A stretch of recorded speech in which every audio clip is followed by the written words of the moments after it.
Hi, my name is Ellie Young, and I'm the head of community at the Knowledge Graphs Conference and Community.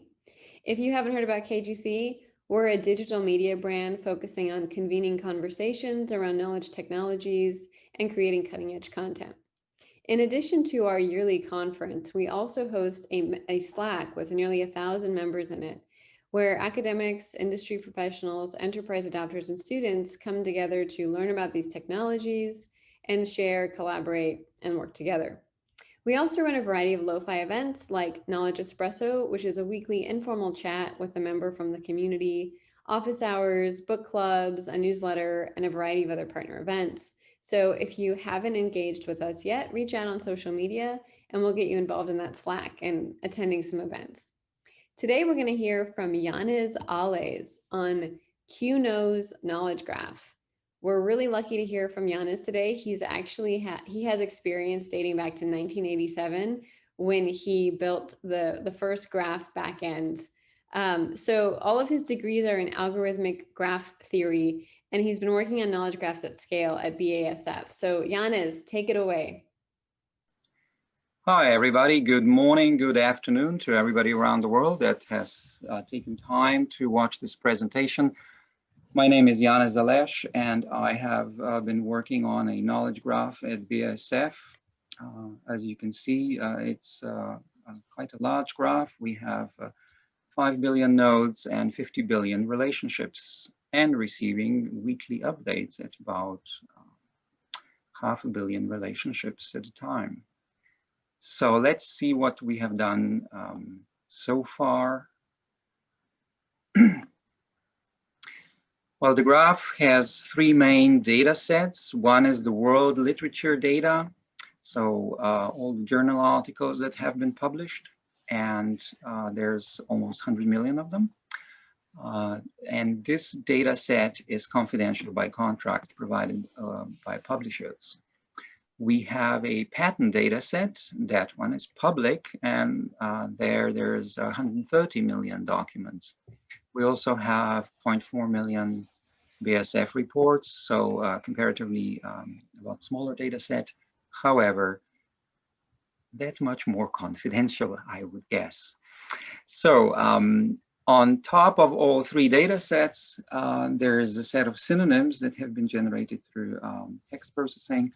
And we have ontology concepts of the main ontology, which is the chemistry ontology, and there are 37 million of ontology concepts in there, and about 270 million edges.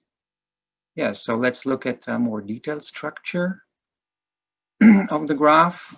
First, how do we build this graph? Well, IDs as we get them are string IDs, sometimes up to 70 characters long, and yes, they are unique.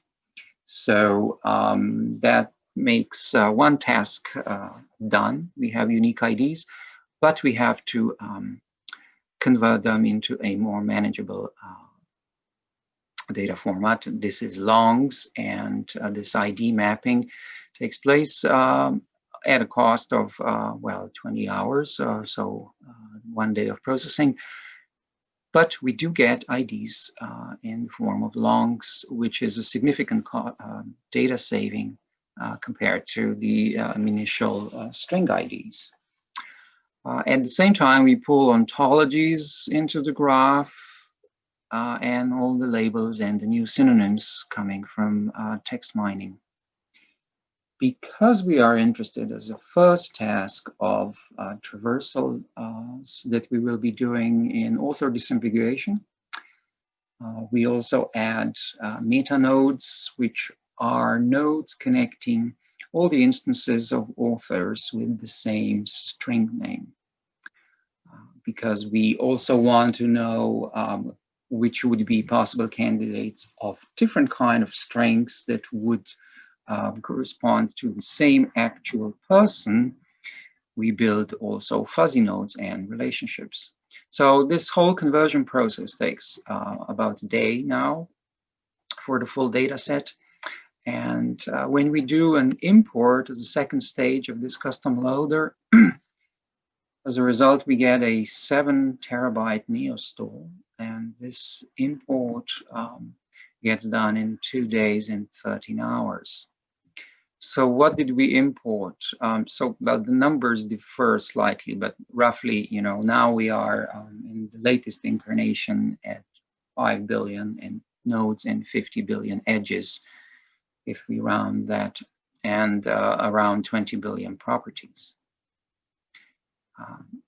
What kind of tasks do we want to do? Well, we want to do all sorts of tasks. We want to do pairwise things. However, pairwise is already a problem. Why is that a problem? Well, let's look at the numbers in the bottom right corner. We have, just as a very small subgraph of our big graph, we have 40 million ontology concepts embedded in 5 billion nodes and 50 billion edges. Well, if we look at 40 million concepts square, we get 10,000 times more edges than we already have in the graph. So what that means is that if we want to persist information about every pair of ontology concepts, let's say how similar they are, a float number from 0 to 1, we need a lot of memory.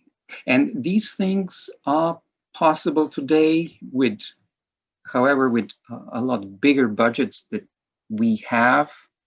And we suddenly are happy. I'm personally very happy that I can work on a machine that can handle this kind of graph. So this is a 1 node machine, and with a lot of memory and a lot of cores. And that's why the times are as they are. So fairly quick for this size. So a more detailed look into the graph shows us in blue ellipses the raw data that we pull in from CSV files. These are on the left BASF reports, patents, and literature. In green, we have ontologies and synonyms. And then in red, we have nodes that help us facilitate finding entry points into the graph. I will talk about the significance of an entry point later. So here is the schema just for literature and BASF report graph. As you can see, the data can slice quite well into just literature, just patents, literature plus reports, patents plus reports. And if you want it all three work too.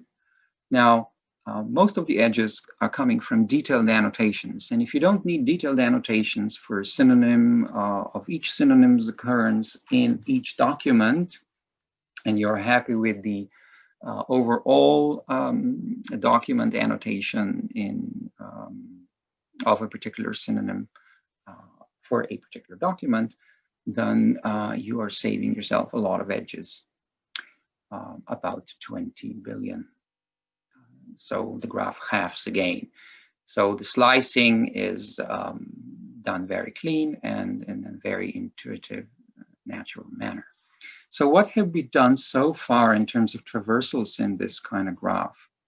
Well, initially, the task was to just run through all the ontology concepts and produce a list of descendants in this ontology, but avoiding those that have no annotations.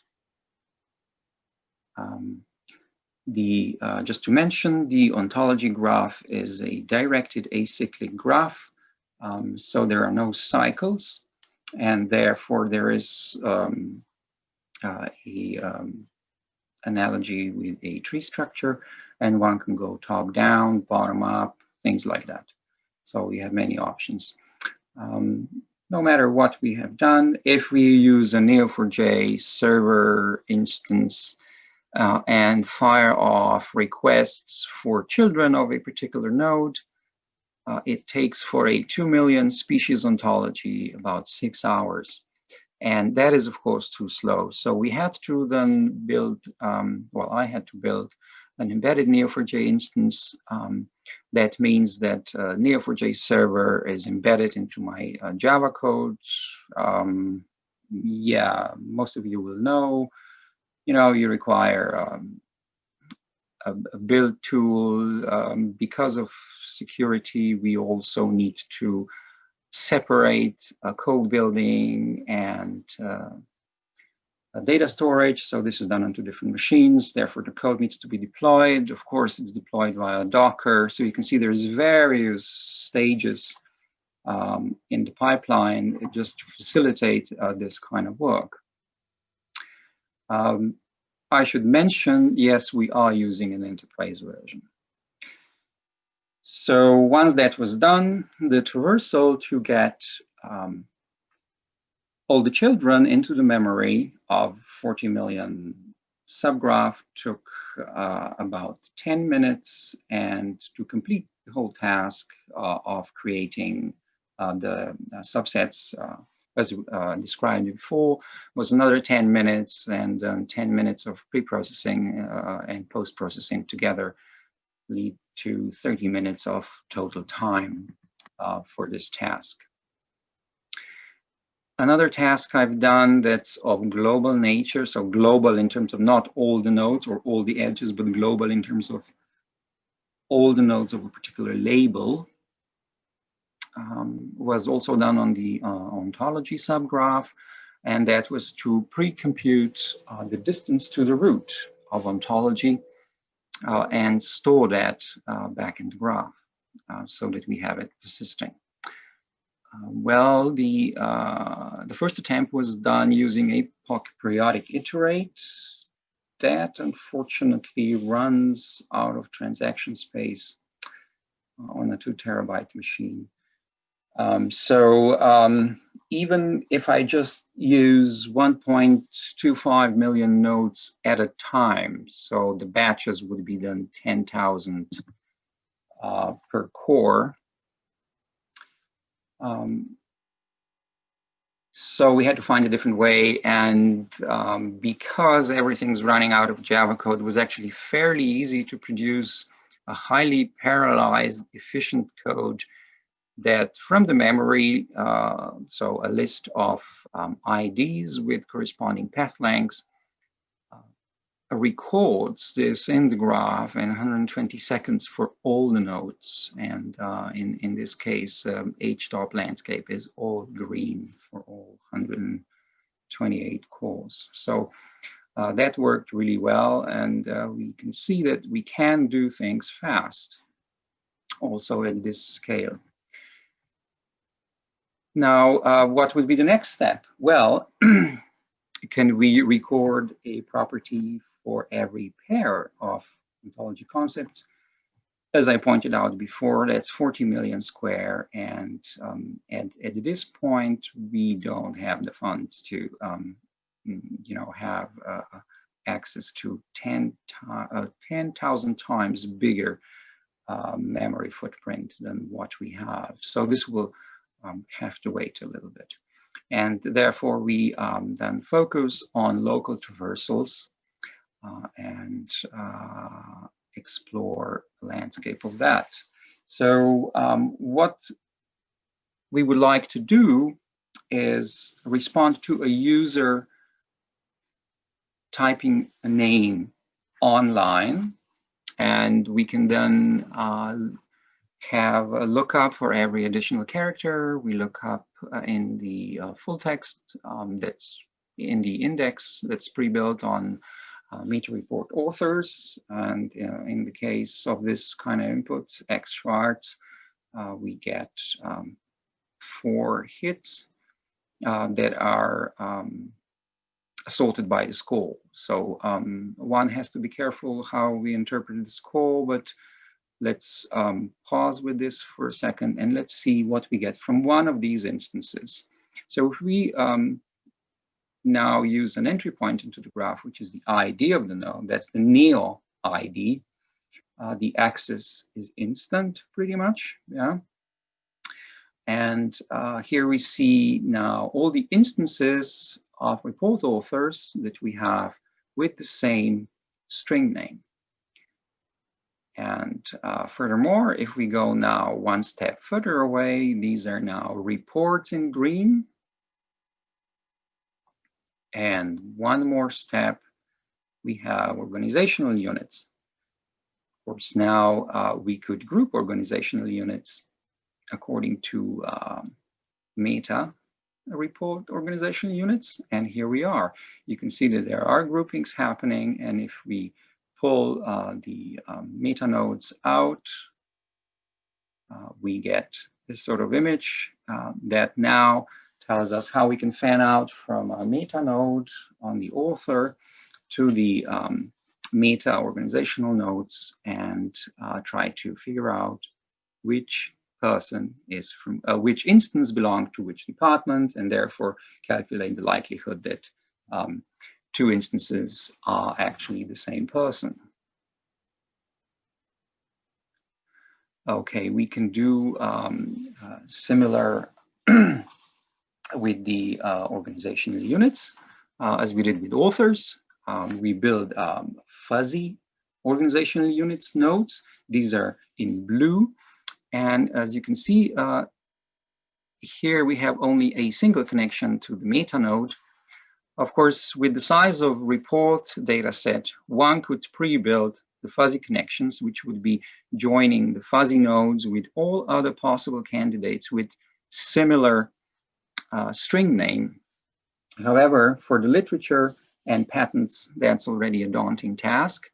And we will tackle that in the future. But for now, I think that the best way to explore this further is with local traversal as described, and we fan out from the meta author node and build the fuzzy fan out and store it in the memory and work with that. So what did we want to solve really in essence here? Author disaggregation. We have 555 million authors, and pre-calculating pairs of these we'll have to wait for a while. Yeah, we'll see how long. Probably not very long. Yeah, hardware is taking off. The prices are dropping. The quality is rising. So this may be a task to be done in a year or two. But until then, local traversals solve the problem of responding to a user request and displaying partition set of documents with probabilities which documents actually belong to the same real person.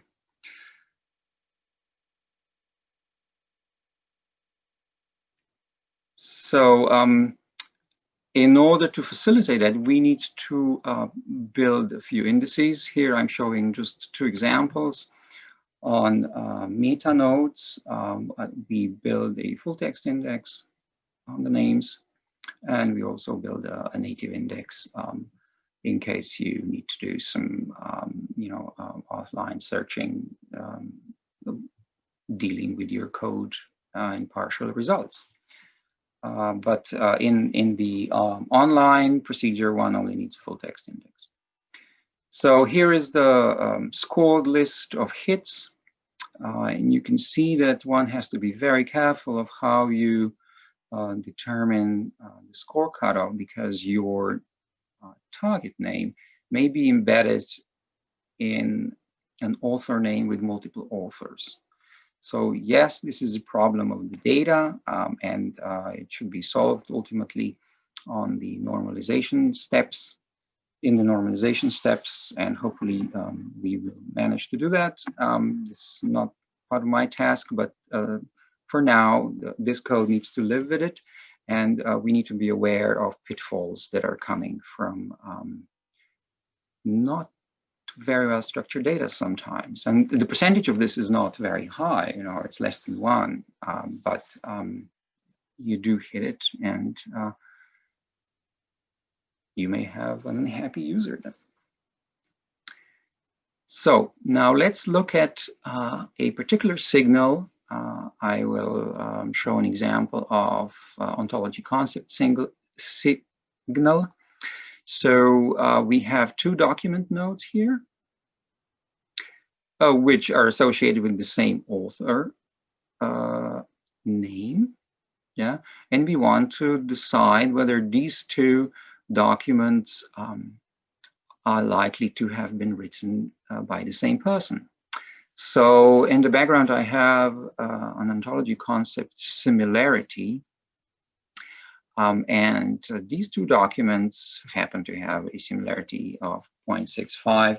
It goes between 0 and 1 as usual, but it's nonlinear. So 0.5 is not actually the cutoff.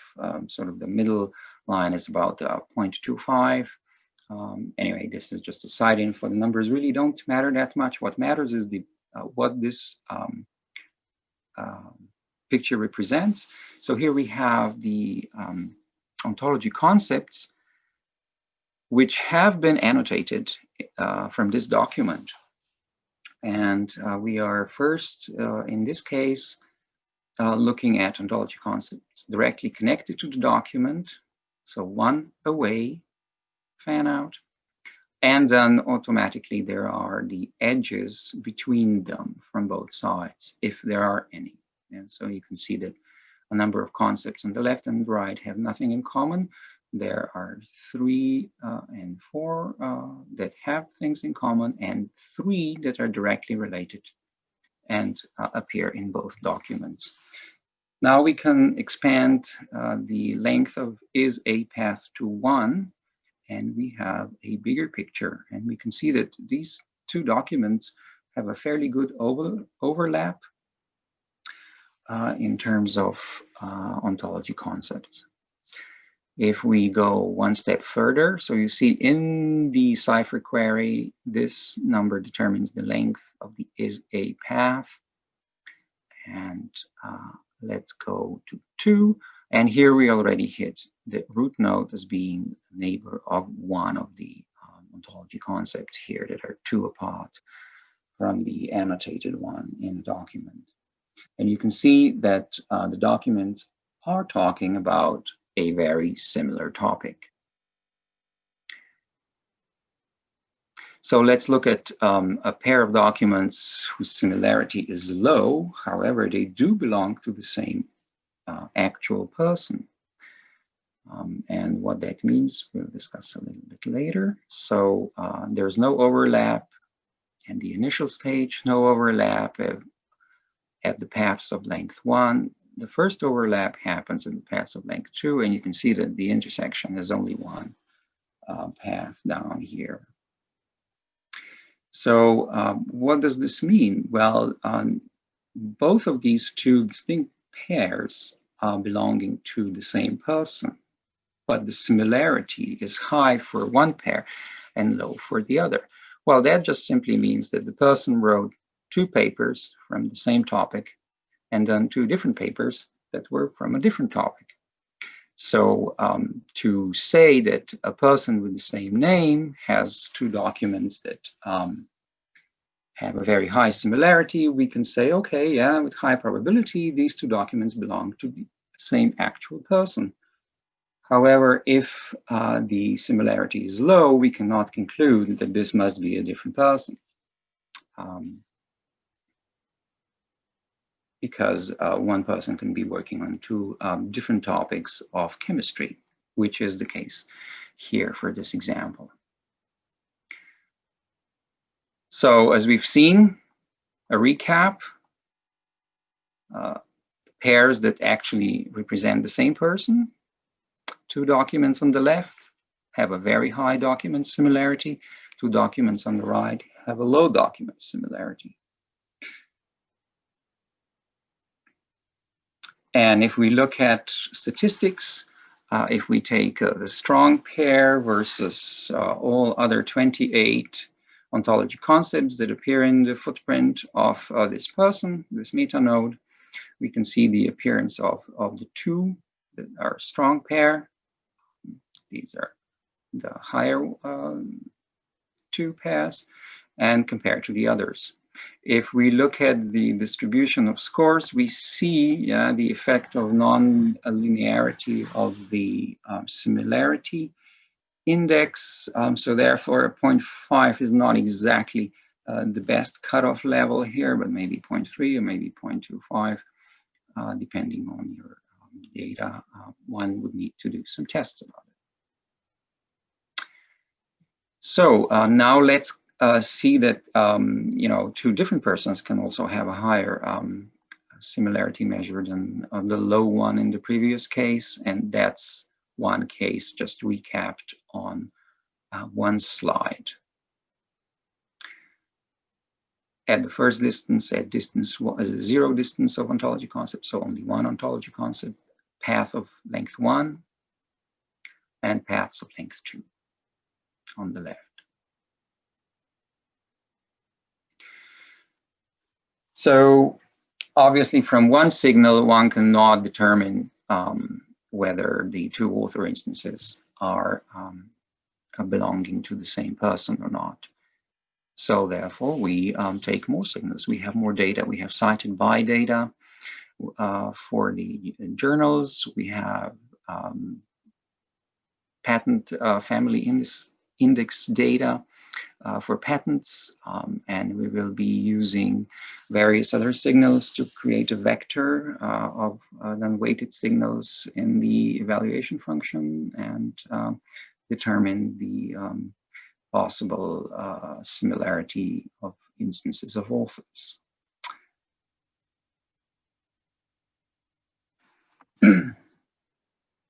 So to recap, what do we do in the online processing?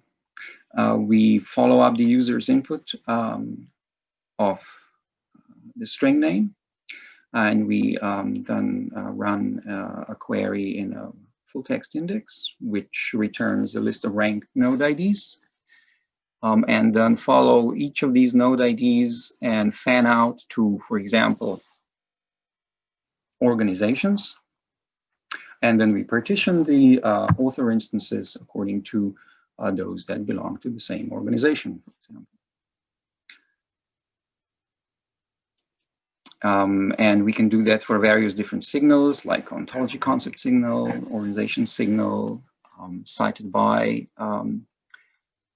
relationships, and others.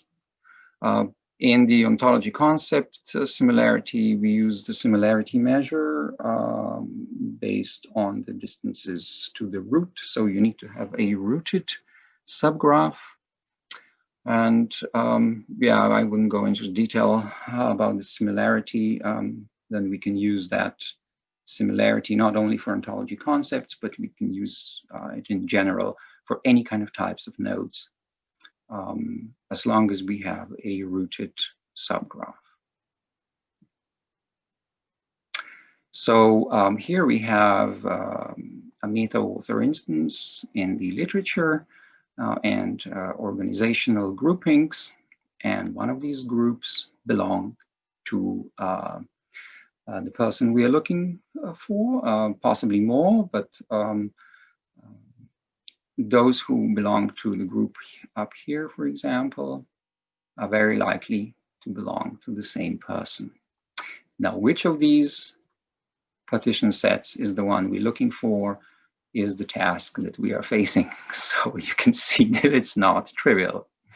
And that's why we need more than one signal. And I would conclude with that.